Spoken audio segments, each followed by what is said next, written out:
If that's the case, we call to order the Dayton Park Commission meeting for November 7th at 6:30. First on the agenda is the Pledge of Allegiance. If you'd rise and face the flag. I pledge allegiance to the flag of the United States of America and to the republic for which it stands, one nation, under God, indivisible, with liberty and justice for all. Thank you for that. Next on the agenda is to approve the agenda. Do I hear a motion to approve the agenda as written? I'll motion. I'll second. Motion's been made and seconded. Any comments? All in favor? Aye. Aye. Opposed? Motion carries. Consent agenda.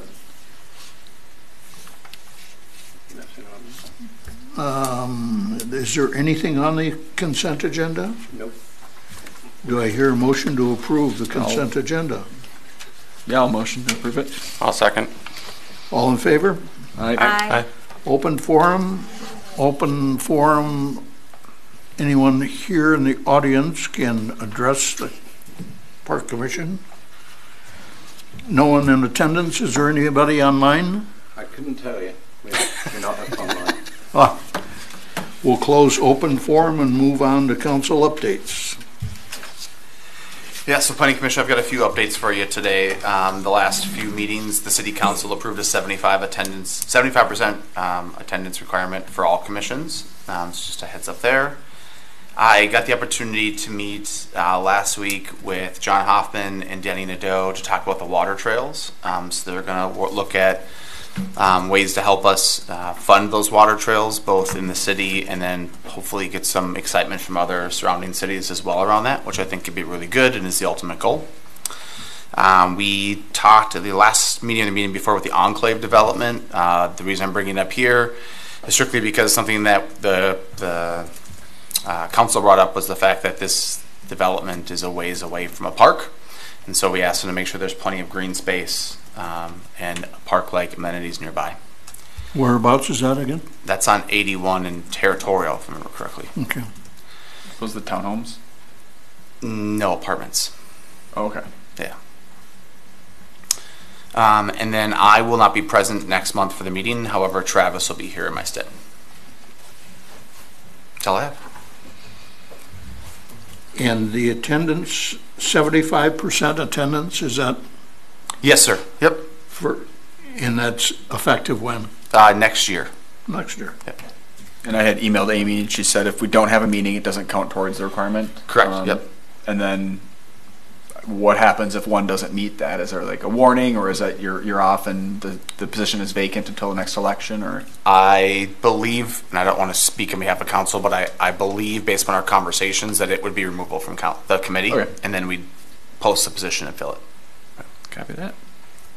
And that was already discussed by council, so I can just watch an old meeting. Yeah, it was discussed at a couple council meetings. It was brought up, and then there was some discussion about we already have something in place. And then Amy and Zach went back and said there's nothing in place today around attendance. I made it clear that I thought all committees and council should be held to that standard. It was brought to my attention by the mayor that we don't self-govern the council that way, that there's state statutes in place around that, and that we can't put that in place for the council. Okay.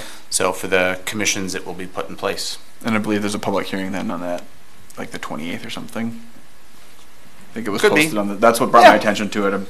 I'll double check that. But I'm Yeah. pretty sure So we voted on it, and it's going to move forward with it, and then it's going to go to public hearing, and then it's going to have a final vote. But it was unanimous, I think, unless something crazy comes up. Tuesday, November 28th. In the open forum, it'll pass. Cool.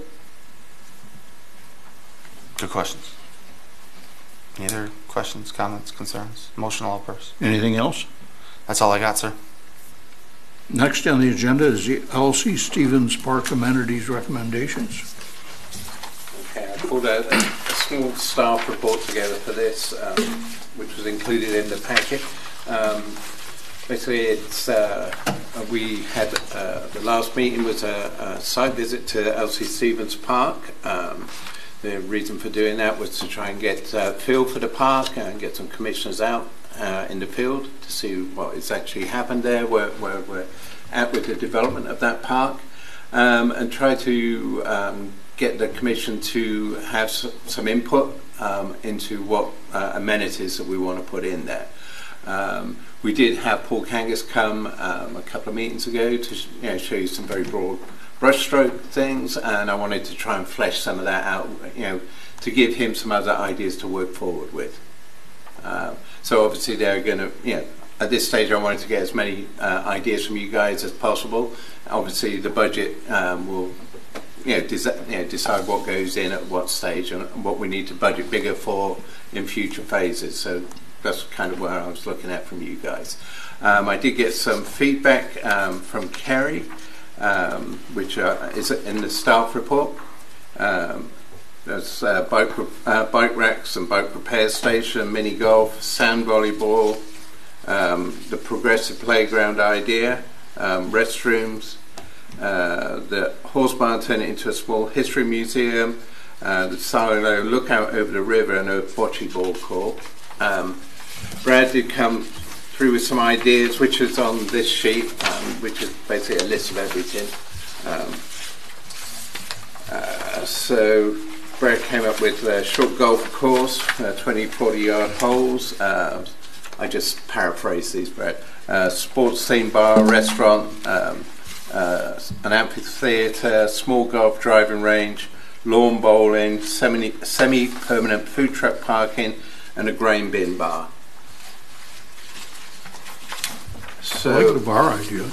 Huh? I like the bar idea. I figured you would, though. So that's where we're at. I'm looking for more input from the remaining council commission members, and see where this conversation takes us. Then we can start pulling something together as a phased approach. You've seen the master plan for the project as well, so that would help inform us a little bit as well. So I will take your direction. Yeah, they're all great ideas. I'm especially a fan of the bike racks and the outlook, especially with Cloquet not having as magnificent of an outlook over the river. Maybe we could make up for it at Elsie Stevens. Yeah. Nice trees. Mm-hmm.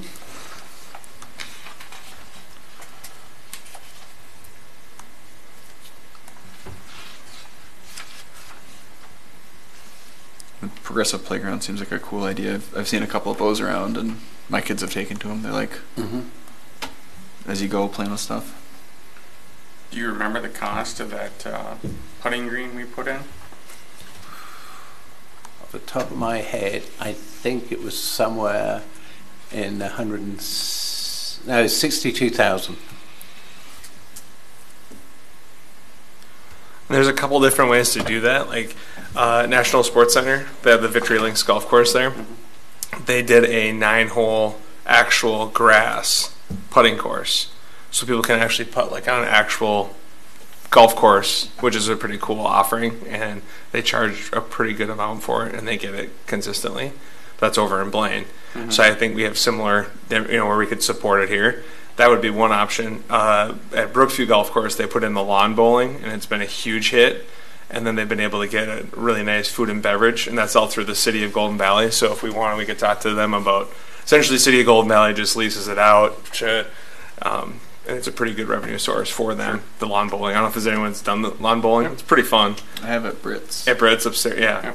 And then over at Rush Creek, when you go into Rush Creek, they took some land that they didn't know what to do with it, and they just made a 9-hole kids course, and it's grown their kids golf.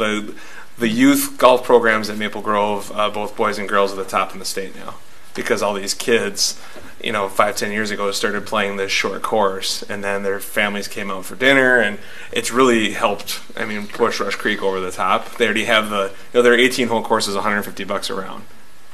But they've got this for $10 for kids, or they get a membership for the year. And then because the parents come out with the kids and the parents eat, so it creates a kind of a cool atmosphere.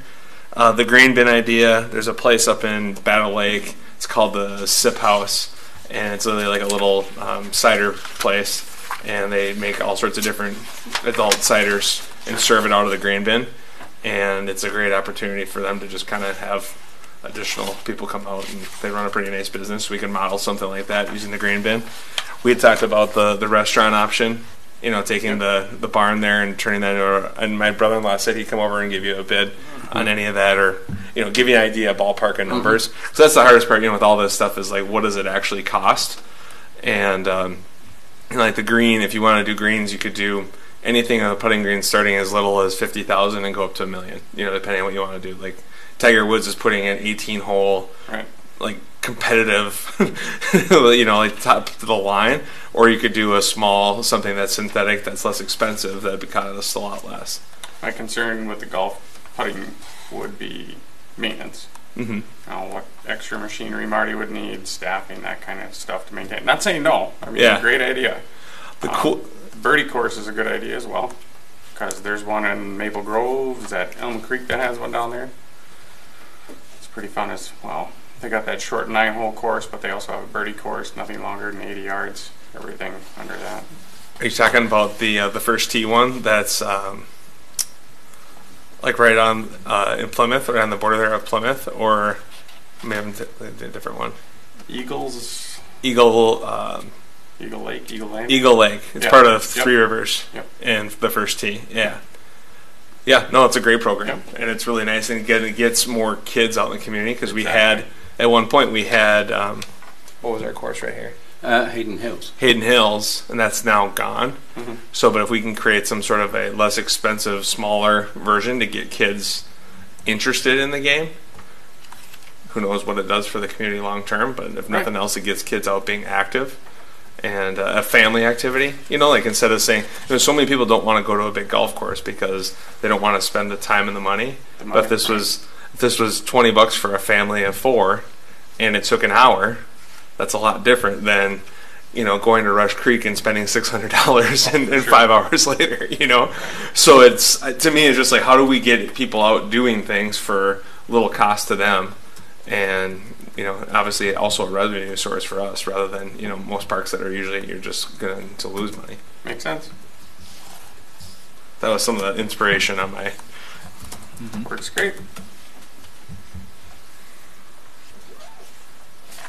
What's the concept of the amphitheater? Mississippi Crossings. But Dayton. Yeah, we had kind of talked during that site visit. There's that foundation could potentially be a place for something like that. The old foundation of the barn, or other places too. But the idea was to set up some kind of amphitheater, maybe facing the river, so that sound is as much of a concern to the neighborhoods right there. So the opposite of what Champlin has, you know, where, you know, they go, Mississippi Crossings goes up towards the road, and we would go, this would face the other way, sending it back to the river because of the houses that'll be going in across the street right there. The one negative we talked about is not having the boat slip option, because you can't get a boat in the river at that area. Right. So that's one negative, but we talked about all the food trucks and that type of stuff that they've done, you know, food trucks and beer trucks and all that for Mississippi Crossings. It was really successful for them.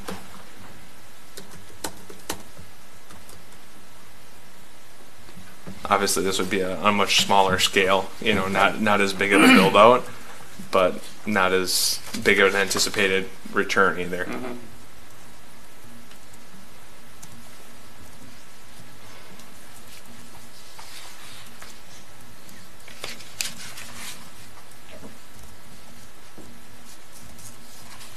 What is the objective tonight? To choose something here? Well, to give me some direction. What you want to pursue, other ideas that aren't on here, and then we'll have to start figuring out what is feasible and what's not. I'll work with Paul Kangas to see where stuff could go on the site. What we need to do to the old barn to make it into a performance area. If we're going to do the silos as a bar, then we would have to get some structural engineering on those and that kind of stuff. So, you know, it's starting to get all of these things together, and then we can start putting it together as costs and stuff, and then we can look at, you know, how the budget works and what we need to put in budget over a certain period of time to phase these things in. One idea I didn't submit would be a dog park, a little bit larger than some of these smaller ones, not the size of one over here in the park, but you know, with the neighborhoods right there, a lot of people have dogs up in there. I've seen since I drove through, but just a larger dog park area.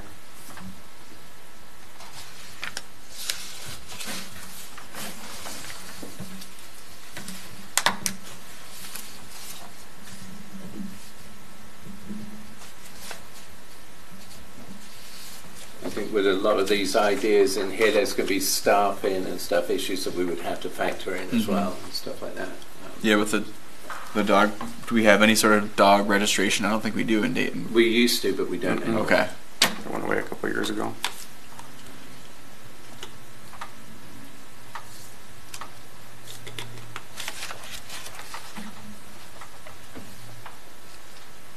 So do you want us to just tell you our top ones, or? I don't know if that's... Is there any more ideas that we want to... Concrete cornhole playing area. Seen that at a couple campgrounds. So just angled concrete. Yep. Is that a bit dangerous throwing concrete around? Well, depends on how strong you are. Be a sweet bike jump too. Sweet bike jump, except So for it's that just- first 3 inches. It's permanent. Oh, it's a permanent structure in concrete, Yeah. and then you're just throwing it into the concrete hole. Yep. And then bags, bring your own bags, or Bring your own bags, yeah. that would be fairly low cost. Right? Yep. It could be pretty cool. Where have you seen it? Just at RV parks traveling. That seems to be a pretty low maintenance, right? Yeah, next time you have some leftover concrete, you go. Build some forms, Marty. Just make sure there's a hole on the back that they can get the bags back. I was gonna say, I was gonna have some arms. String it, or it's That's like, a good okay, point. like a tunnel kind of. Right.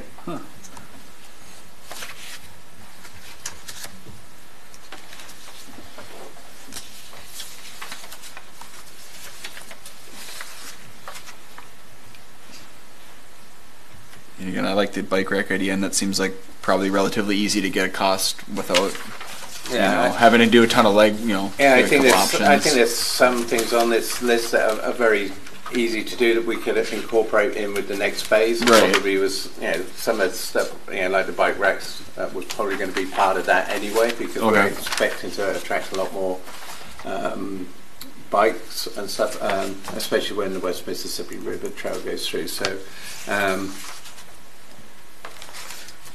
Did we discuss basketball courts? Do we have basketball courts anywhere in? No. On So that this side was of town? there's not in the master plan. I don't believe there's. Are you asking in this? Are you asking in the city or In the city, do No, we this- have? Yeah, we do have some. We've Yeah. got one in River Hills. I think there's one in Hayden Hills. Too, There's isn't one there? in Hayden Hills and there's one at Sundance. So we got half courts around. And those are city, like those are They're all city not parks. neighborhood owned. no, that's The only- They're all city. The only Okay. park I know that's neighborhood owned is the one at Braeburn Trails. There might be more, but that's the only one I'm aware of that's a private park. River Trails. Which one is that? Braeburn Trails.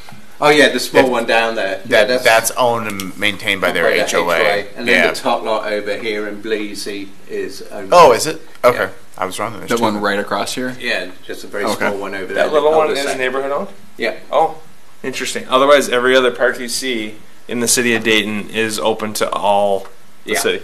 Yeah. Okay, I didn't know that. So, like the nice basketball courts in Sundance, or those Yeah. are available to anyone. Yeah.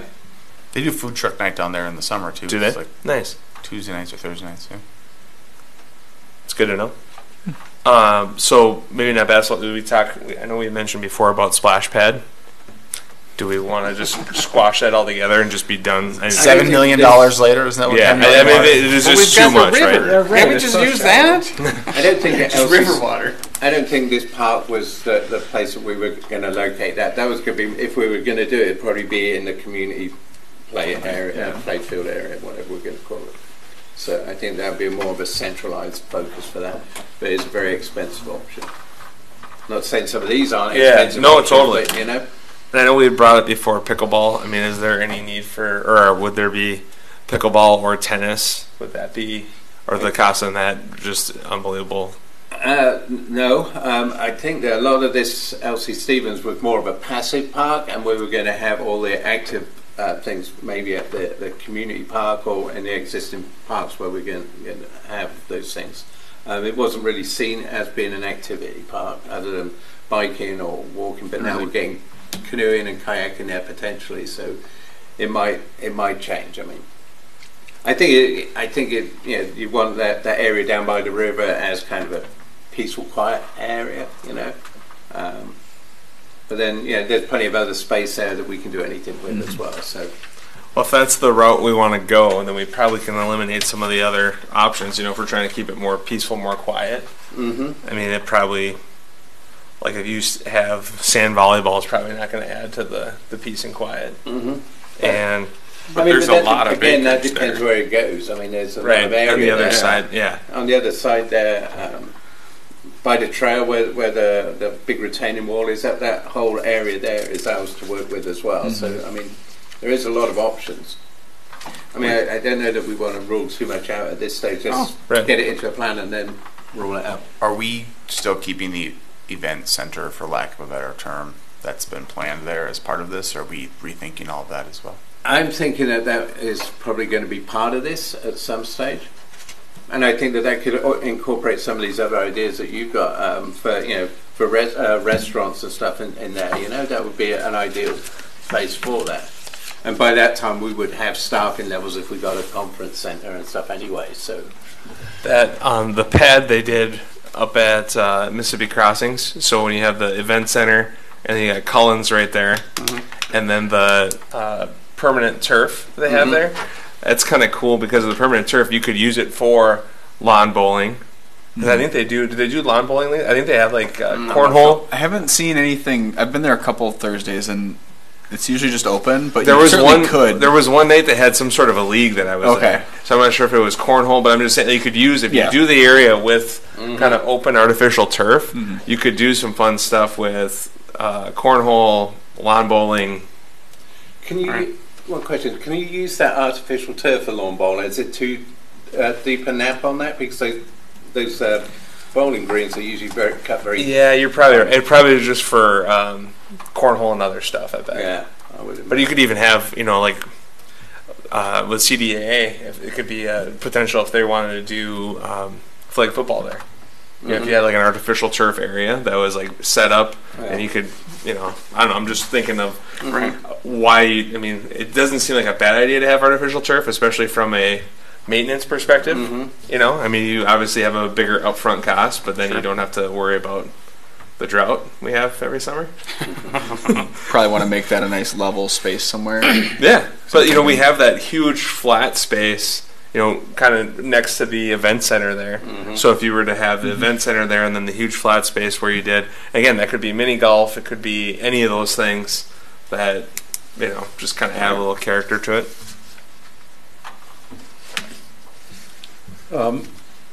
You spoke of a bike rack.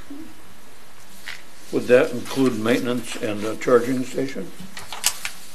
Or is it? I guess I hadn't considered E. I was thinking of a maintenance station, like that you've seen where you can hang your bike and it's got like a wrench, attached to it, and maybe that's an air what pump. Kerry was driving at his bike racks and bike repair But the charging is an interesting point. Those e-bikes are everywhere.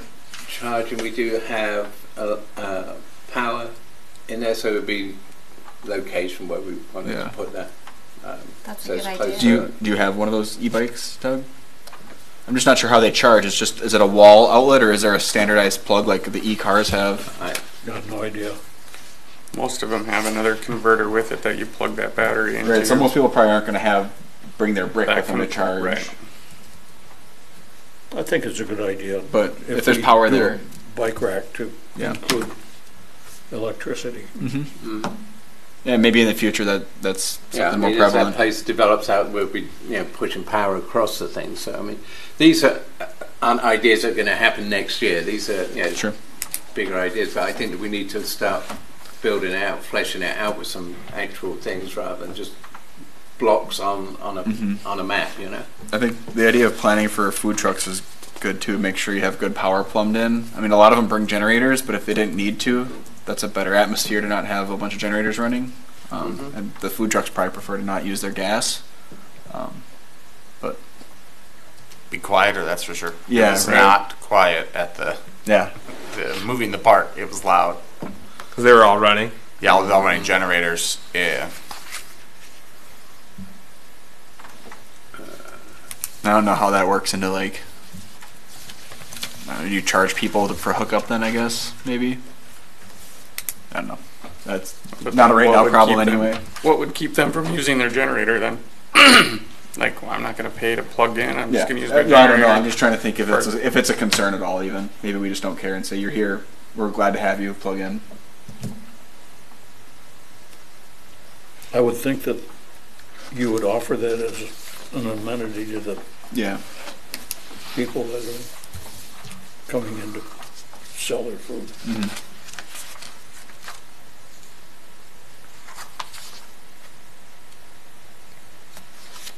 So, is there any plans in the city to do anything with our history? I'm just curious because if you look at the website, like it says Dayton, our roots are strong, and the only thing I know is that one little building that you can't even get into. So, is there anything else, or Some kid broke into is it. there any other plans to do something to like tie into our roots? You know, because we're For like, sure. this is the I choice. mean, I think this has been something that we've addressed, talked about. I've talked about with the previous mayor, Tim. He's very big on that kind of thing. There was a historical society in Dayton. I'm not sure whether that's still in existence, but we do have a bunch of artifacts from old Dayton, and like the rocking chair that the original doctor in Dayton had in his waiting room, and we've got the still, and we've got the I can't think of the word off the top of the barn. That was destroyed at Stevens, so we've still got those, the cupola, sorry. Yeah, So we got those, and there's other things around there.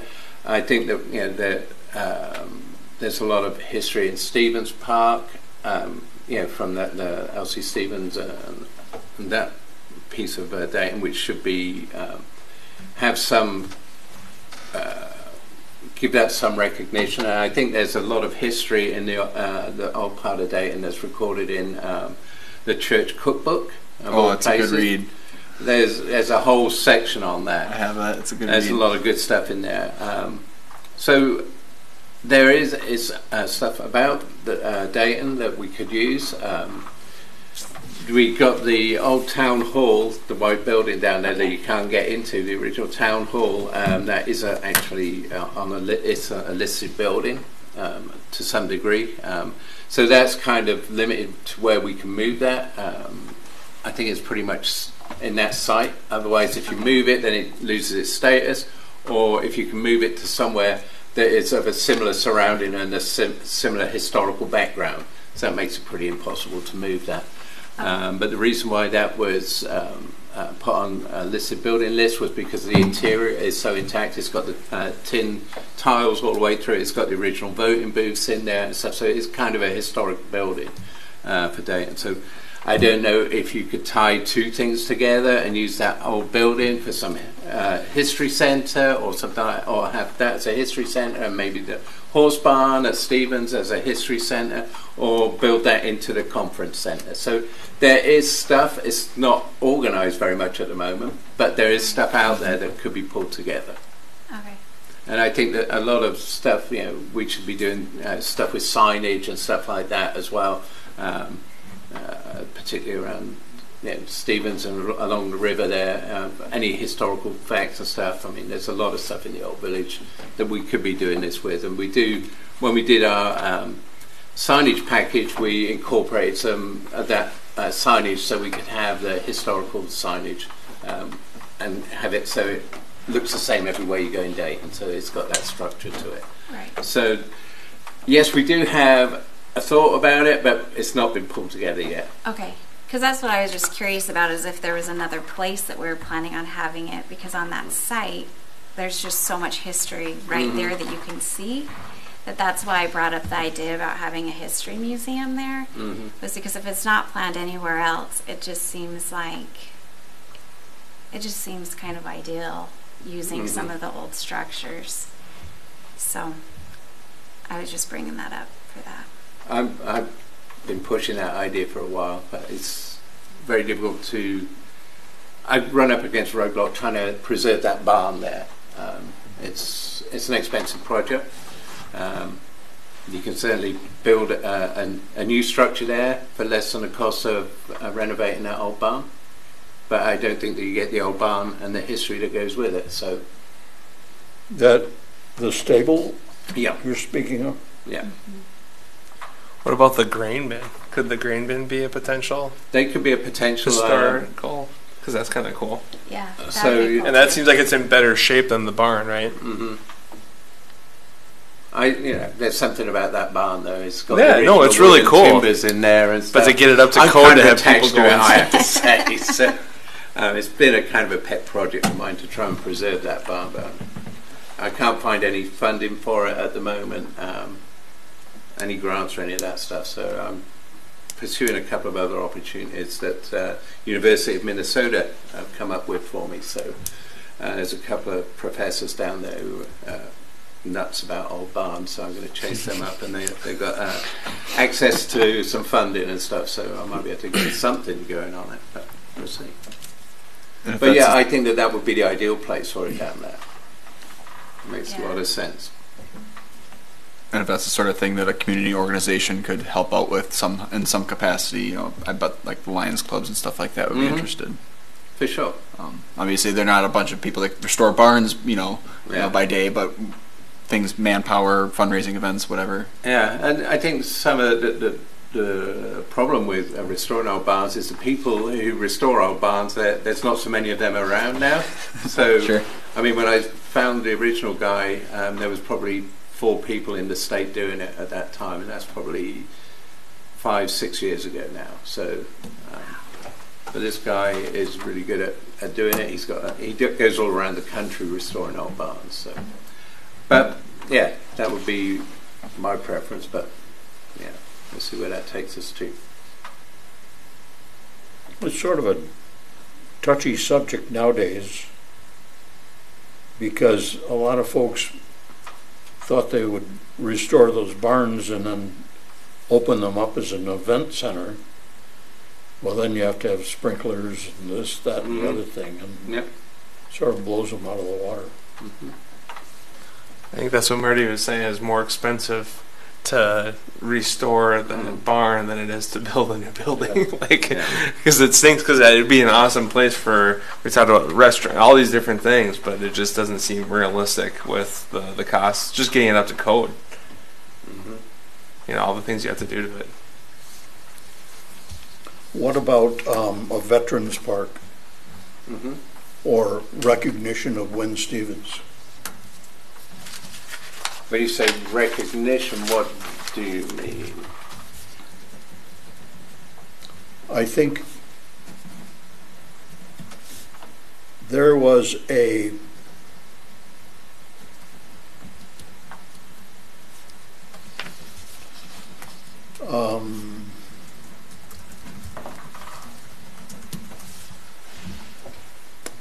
I can discuss it offline. I don't want to do it when it's being recorded. Okay. Yeah. But somehow I think we need to recognize Wynn Stevens. I don't disagree.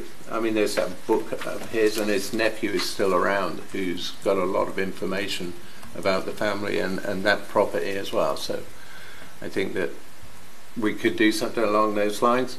And then Veterans Park, we talked about this a number of times, I think, and we've never really nailed down what we think a Veterans Park should be, or what the function of the Veterans Park should be, or, there's been all kinds of different ideas about, I think there was something with bricks and stuff where you build a memorial and people contribute, sure. and then they do buy a brick or whatever, those kind of things.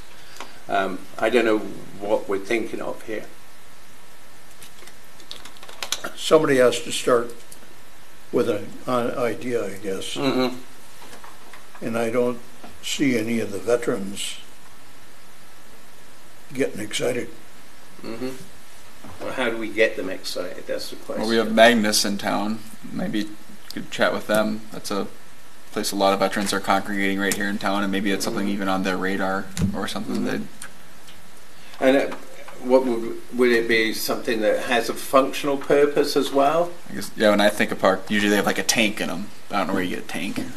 But obviously, there's other things you could do, memorial or like flags. Yeah, I think it's a cool idea. But it's just a commemoration type thing. Sure. But, okay. Because I know I'm talking from England, where they have those kind of things over there, and on Remembrance Sunday they always congregate there and have a service there and that kind of thing. I don't know if that was a similar sort of thing that this would be used for. I don't know. Interesting.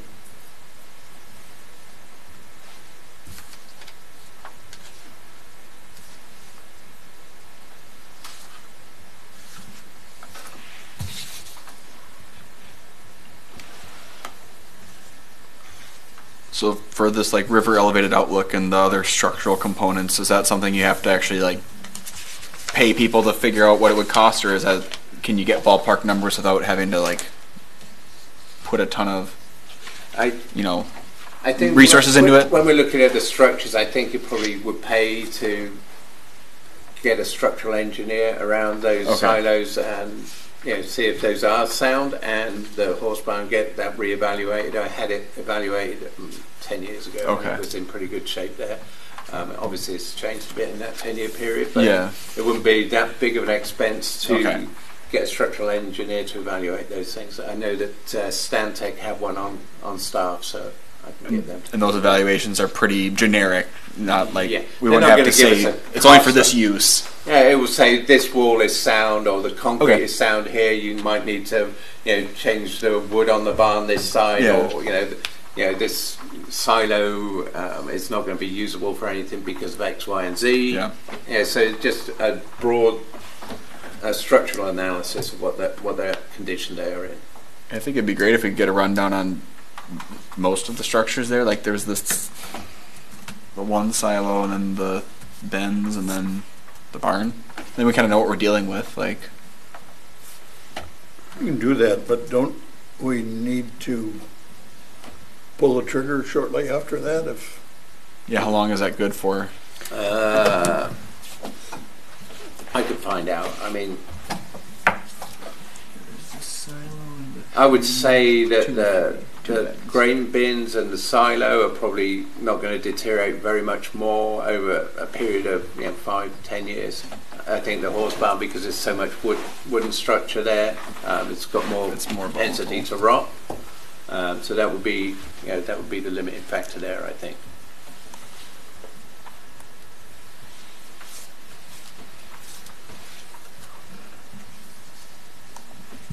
I don't think any of the ideas we've thrown out have had much of a winter focus. Any thoughts on flooding it, or making some form of a skating rink, or hockey/skating, boot hockey, something available? Have you guys talked about this before? Or? They've done that to a few other parks and it has caused issues, but then you bought fabric the next year, and they've done a lot of skating rinks before. If Marty, you want to give history to some of the new What's people? your plan this year?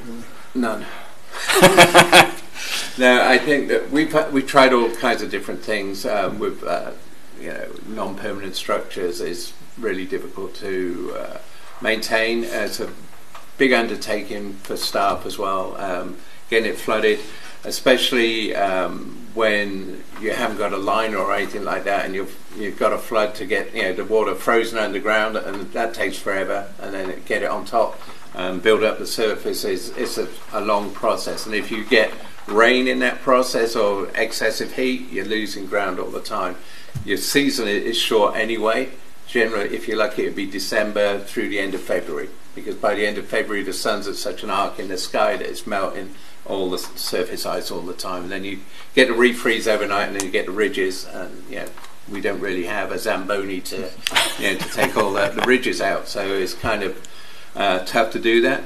On a good year, it can be great, But like last year, we couldn't even get one up.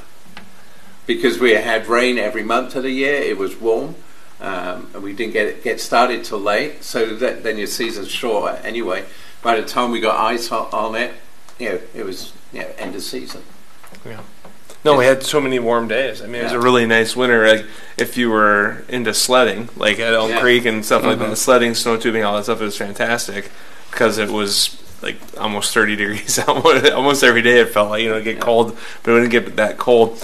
What about like cross-country skiing or something like that? Has that been discussed? Or because Elm Creek Park has got that big course there, that's where everybody goes. So I think it'd be difficult. So same for snowshoeing?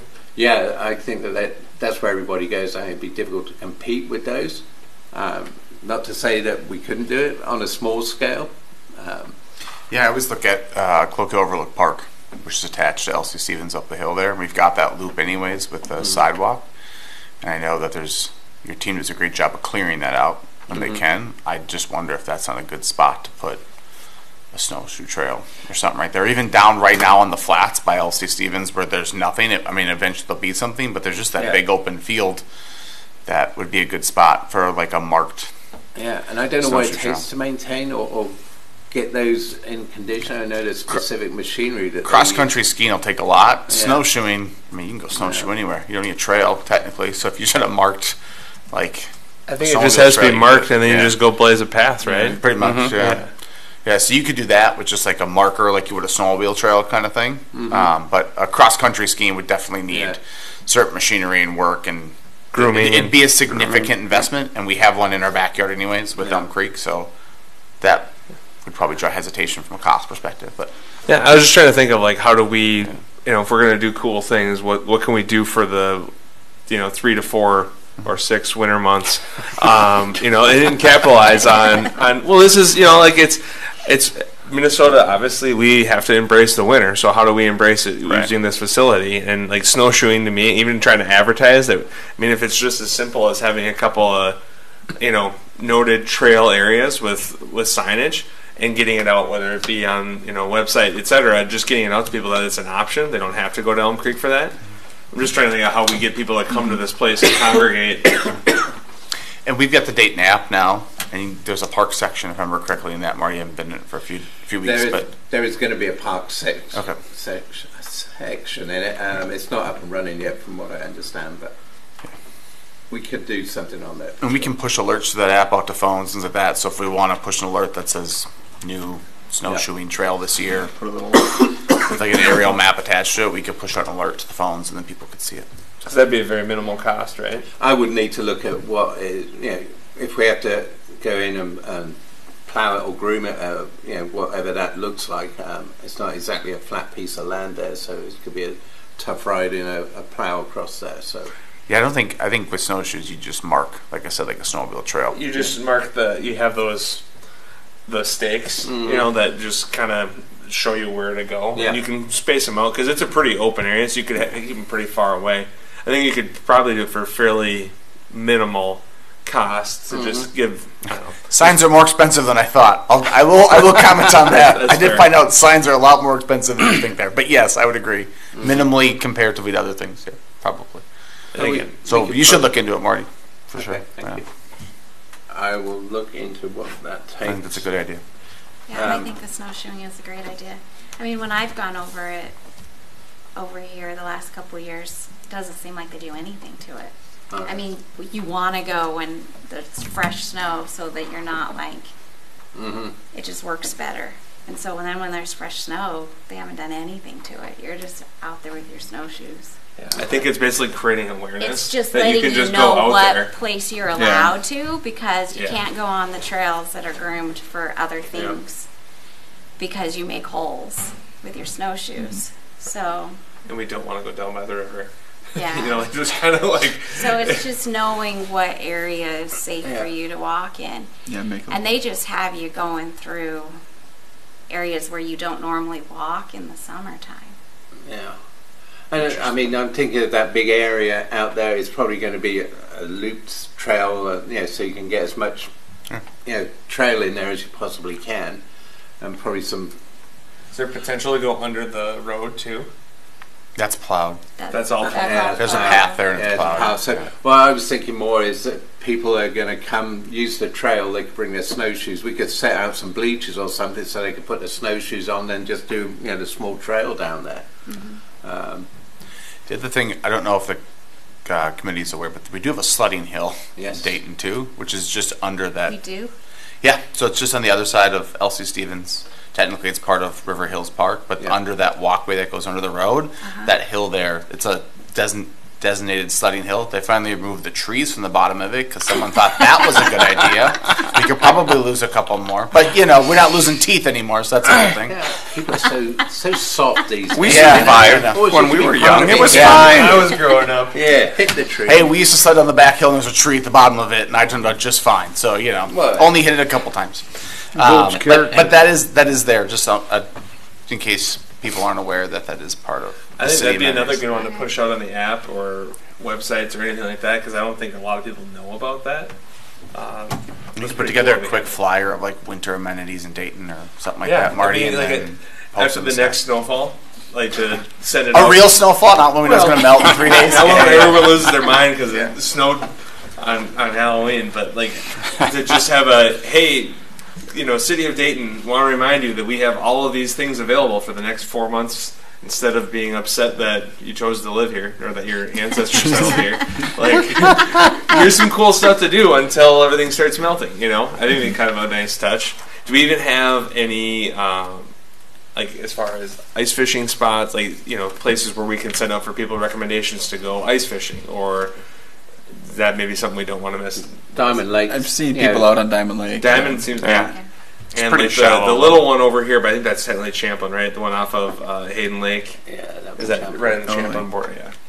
I see a lot of people going. Diamond Lake is a bit hit or miss. Sometimes a couple of years ago they had a run out there on some nice fish, but I think it's very hit and miss out there.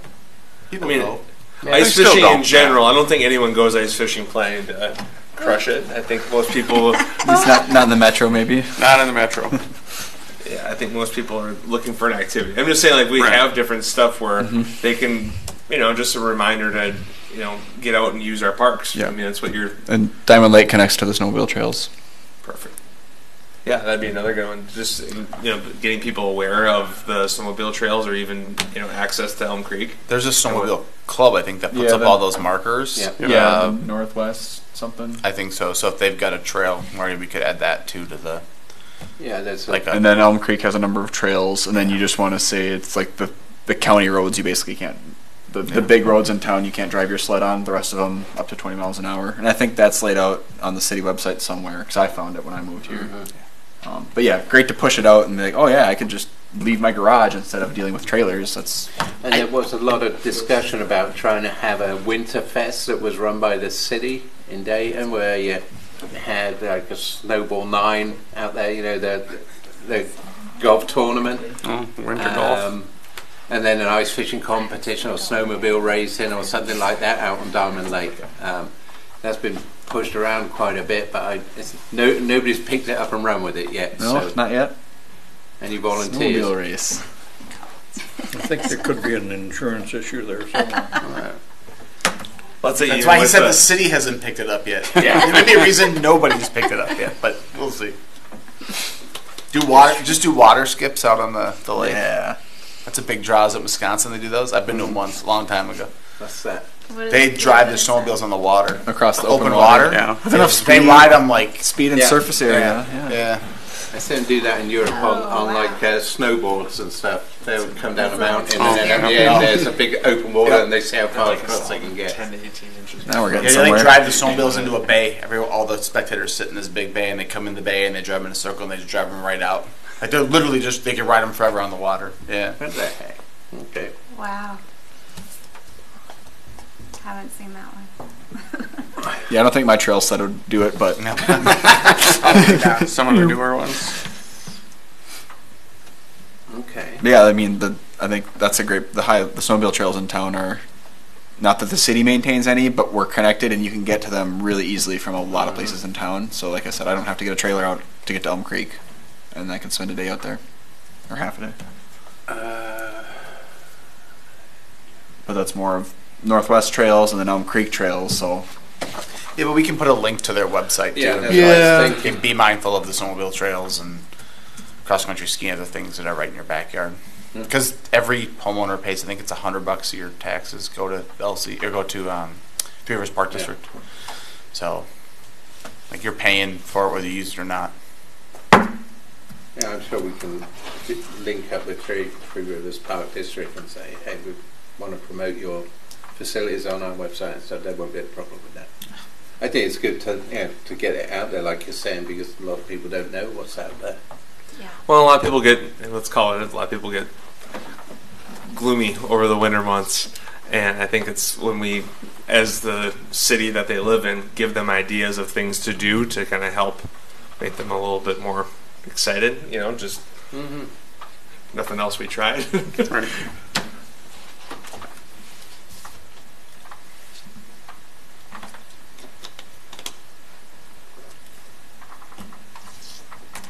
it looks like the Snowmobile Club put out a new map this year. Quick Trip's on it.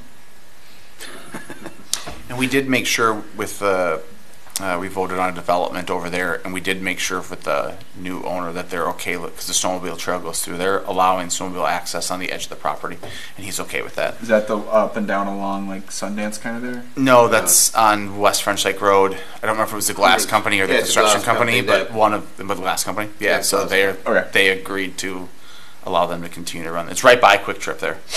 So it's just like northeast of Quick Sure. Trip. By Yeah. 121. Oh, cool. I've wondered about that. I was like, is this? Yeah, we asked them as they Nice. develop that property if they'll continue to allow access. There's a lot of trees on that property anyway, so they were happy to allow access there. Cool.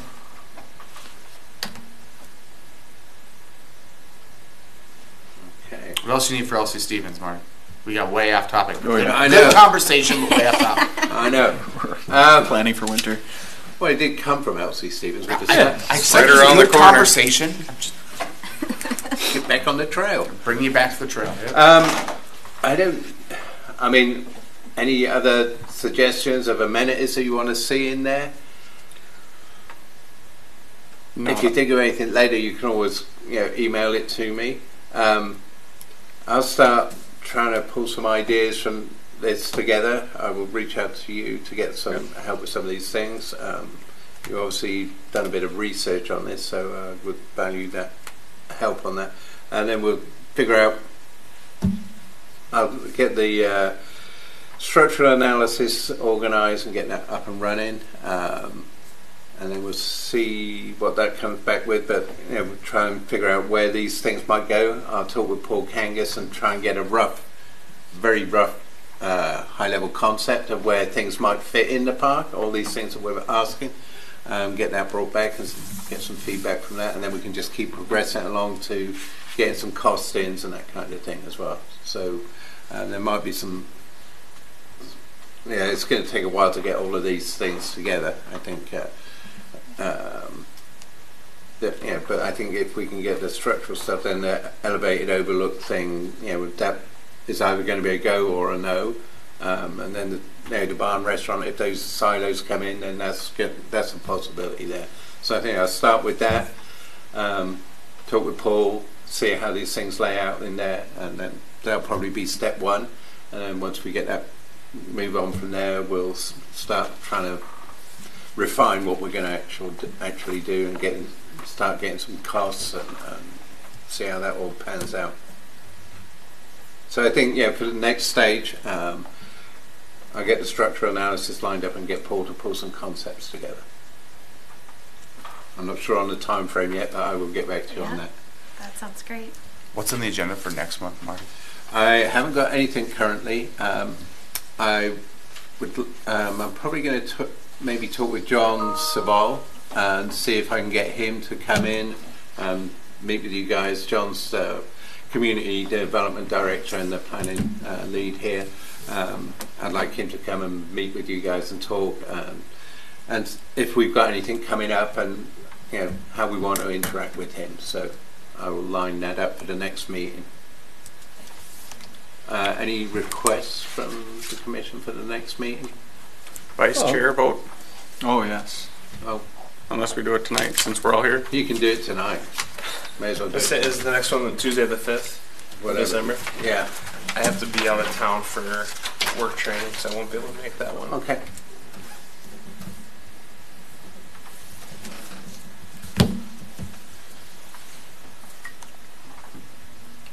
How do we vote? I don't know. How do we do this? I guess who want? Doug, how do you do the vice chair? We need to elect a vice chair. Do we nominate? So, I know when the planning commission did it, they, for the chair, anyone that wanted to do it kind of spoke up. If no one spoke up, then somebody nominated somebody else, which is an awkward thing to do. But I'll express interest in taking in co-chair or vice chair. Are you qualified? I have no idea. so yes, he is. Yeah, exactly. All the qualifications. Does anybody else express like interest? One. Motion is on the floor then? Yeah, I guess. Well, then I call a vote. All in favor? Aye. Aye. Opposed? You can't vote for yourself. Good luck. You came to the wrong meeting. I just won't tell anyone I ran unopposed. Fierce competition and Stiff. competition. Well, I had a taste last month or 2 months ago, and it went pretty well. Okay. Cool. Can we go back to the water trail? Sure. Winter's coming, so. Yeah. What I find interesting is that we get into these discussions on a water trail, but nobody fully understands what's underneath the water. And where we're talking about a water trail, there isn't a lot of water. Mm-hmm. It gets pretty doggone thin, so. I mean, we're not going to dredge by any means, but where are we on that water trail deal? The water trail deal, we're waiting for the $850,000 to be approved by Washington, D.C. And then that $850,000, if that's what it ends up being, the National Park Service has got $100,000 coming as well that will be going into this project as well. So we are partnering with the National Park Service to be part of their 72 miles of water trail. So, if it's not always water in Dayton, there'll be somewhere further downstream that will have water, or upstream, whatever. So that's the beauty of this thing.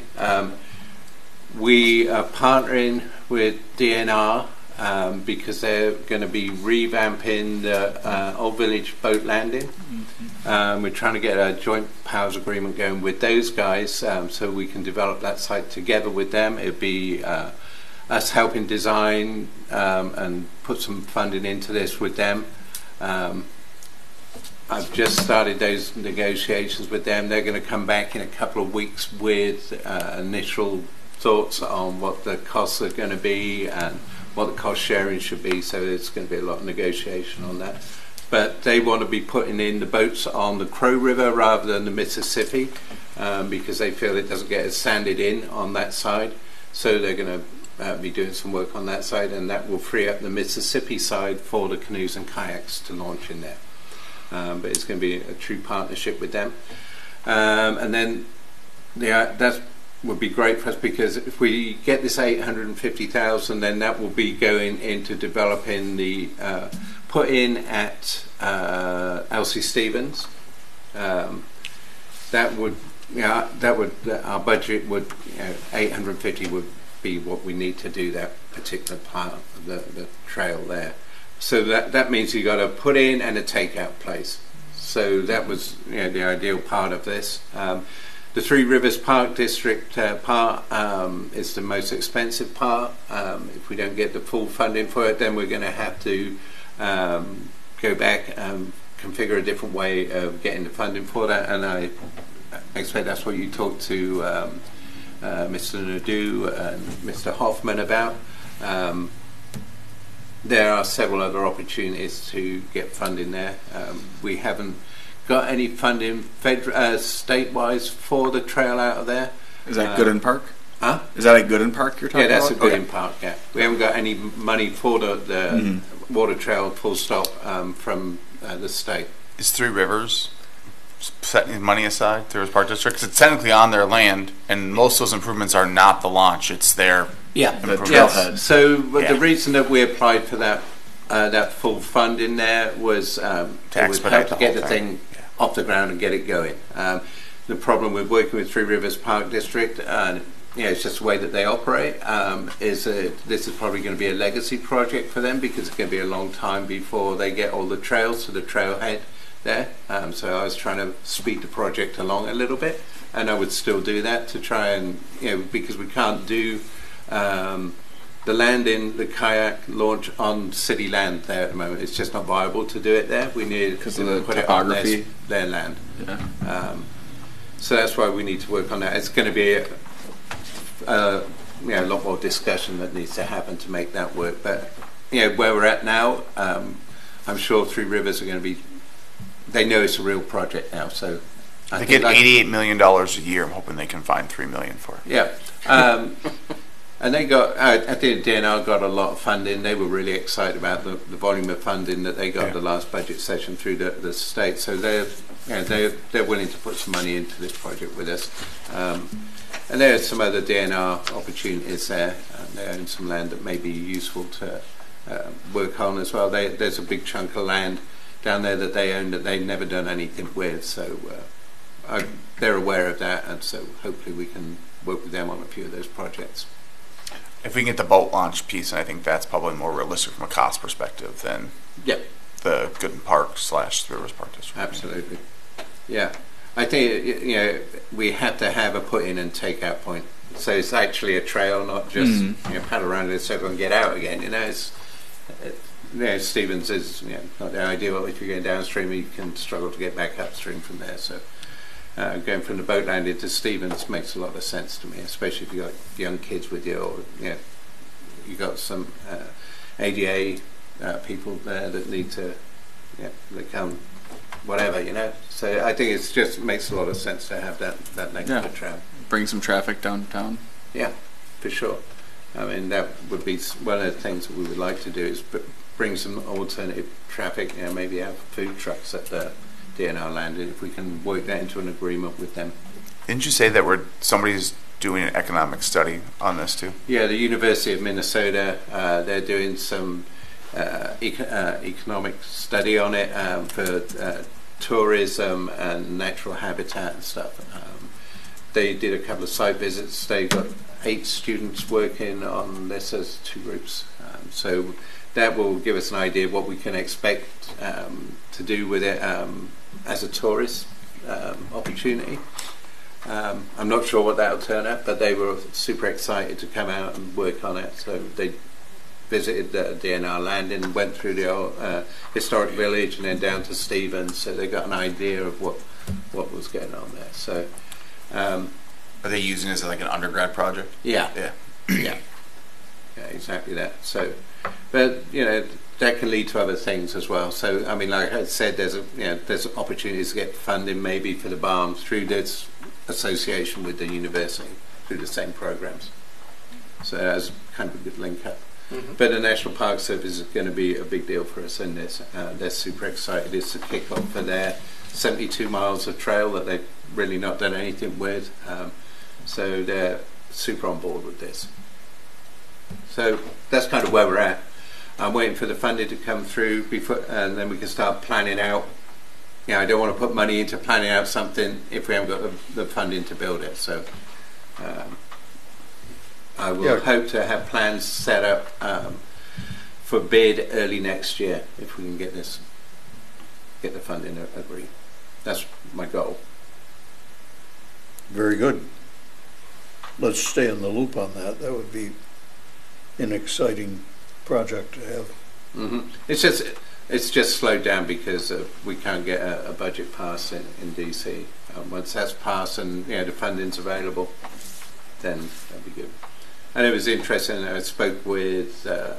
We had the ground breaking for the wellhead treatment the other day, and there were some representatives Hoffman was there, and somebody from Dean Phillips's office was there, and we had a good conversation about funding opportunities, not just for water, but for other projects in the city. And I think that's probably part of your discussion the other day. So hopefully we're getting to be noticed a little bit more in the right places. So I think a lot of the local state politicians are realizing that we're the fastest growing city in Hennepin County. I think now is a new statistic, so I think we're going to a little more focus on us, which we've kind of lacked in the past, for better or for worse, I guess. Take it or leave it at that point. Could be good, could be bad, but we're definitely getting much more involvement from them than I think we've seen in the past. And so they were really happy. Like the day after we had the wellhead groundbreaking ceremony, they came in and met with Zach and I. So they want to get stuff done. Yeah, that's good. Yeah, well, that's good. It's nice to shake the bushes a little bit and get their attention, which we have not had for many the water years. trail got a lot of attention at the federal level because Amy Klobuchar was back in it, and Tina Smith was back in it as well. So that level they know where Dayton is now. So I think it's been growing since we did the interchange. So there was some involvement there, but I think the more we apply for grants, the more they recognise us. The more they know our name. I think that's always a good thing. Well, good. Anything else there? I think I've spoken out.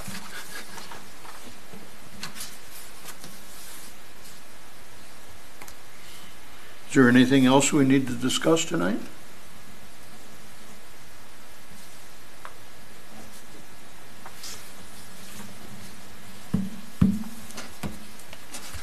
I haven't.